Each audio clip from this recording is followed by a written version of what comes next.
Здравствуйте, самые лучшие зрители! Меня зовут Полина. Сегодня будем шить красоту из отходов. Как обычно, кто бы сомневался. Эти кусочки ткани мне отдали в швейной мастерской. И они года два точно просто лежали у меня в комнате в мешках. Не могла придумать им применение. А выкинуть? Ага, сейчас.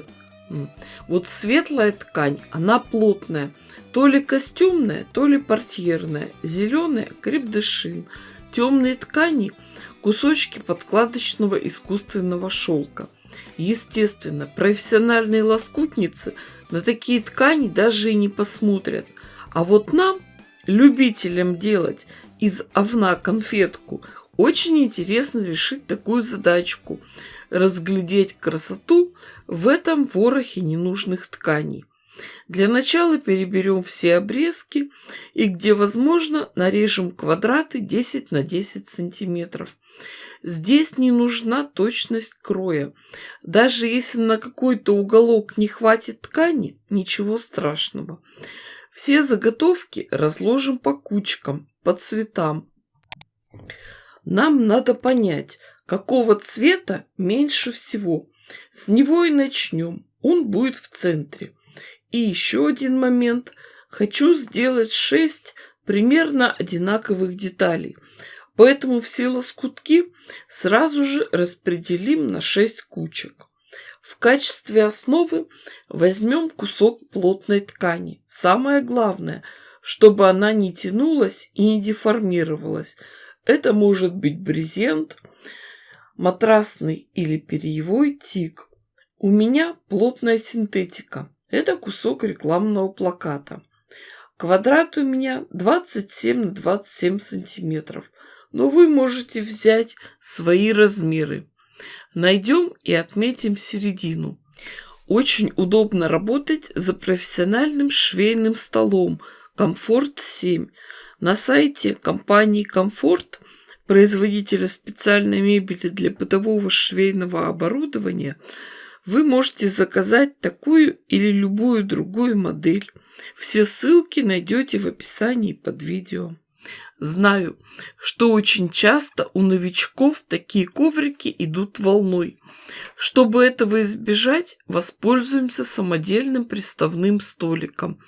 Надо, чтобы рабочая поверхность была на одном уровне с игольной пластиной.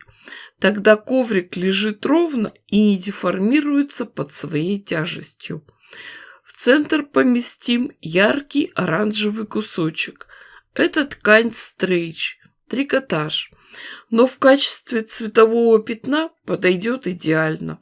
Тем более, что шьем мы по плотной основе. Этот кусочек будет почти полностью скрыт. Его не будет видно. Но у нас всегда есть любопытные пальчики, которые захотят посмотреть, что же там изнутри. А там сюрприз. Детальки-клювики делать очень просто. Квадратик сгибаем пополам, потом по очереди подгибаем сначала один край, потом другой. Острый угол получается 60 градусов. Эти клювики укладываем остриями к центру и сразу же прошиваем на швейной машинке. Каждую заготовку для крепости прошиваю несколько раз, прямым и обратным ходом.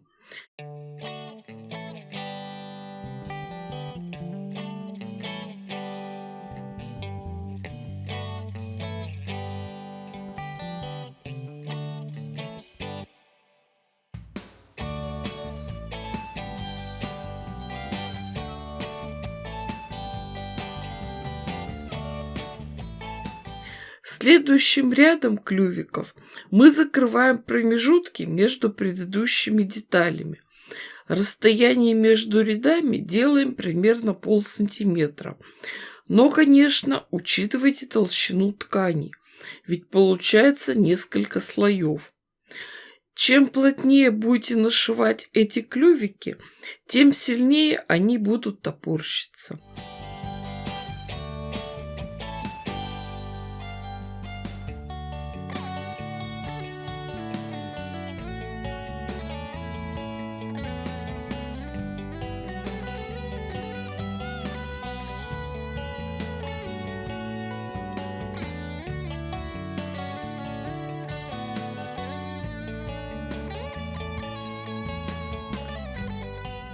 Когда отшиты все оранжево-серые детали, переходим к темным. Они будут по краям, как рамка.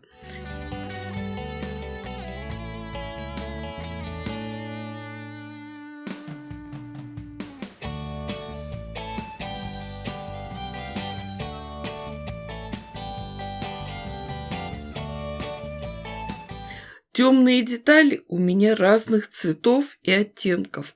Нашиваем их в разнобой, чтобы получить интересные цветовые эффекты.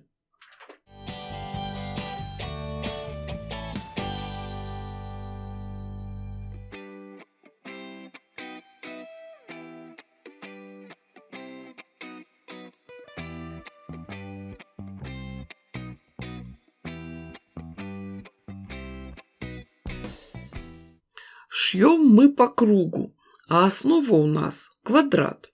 Открытые углы надо обязательно закрыть.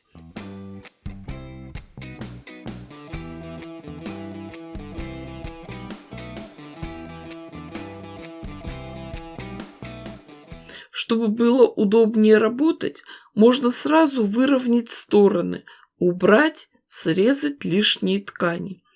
Вот такая очень красивая плотная заготовка у нас получилась. По такому же принципу делаем еще несколько деталей. Я очень довольна. На их изготовление ушли все противные, ужасные лоскутки, которые очень долго ждали своего часа.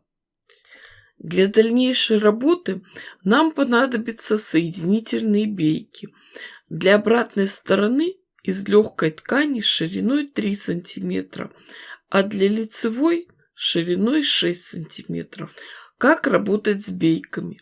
Широкую складываем вдоль пополам и приставляем к краю с лицевой стороны. С обратной стороны приставляем узкую бейку. Если вы новичок или боитесь промахнуться, то можете сначала пришить эти бейки иголкой с ниткой. Но я уже приноровилась. Шью потихоньку.